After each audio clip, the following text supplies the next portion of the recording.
ప్రముఖ పుణ్యక్షేత్రం యాదగిరిగుట్ట లక్ష్మీ నరసింహస్వామి ఆలయానికి భక్తులు పోటెత్తారు. వరుస సెలవులు రావడంతో అధిక సంఖ్యలో భక్తులు స్వామివారి ఆలయానికి విచ్చేశారు. దీంతో ఆలయ ప్రాంతాలు భక్తులతో కిటకిటలాడుతున్నాయి. ఉచిత ప్రవేశ దర్శనానికి దాదాపు 3 గంటలు, ప్రత్యేక ప్రవేశ దర్శనానికి 2 గంటల సమయం పడుతోంది.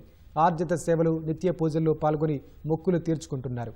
నిత్య కళ్యాణం, లడ్డూ ప్రసాదం కౌంటర్లు, కొండ క్రింద కళ్యాణ కట్ట, పుష్కరిణి, వాహనాల పార్కింగ్ వద్ద భక్తుల సందడి నెలకొంది.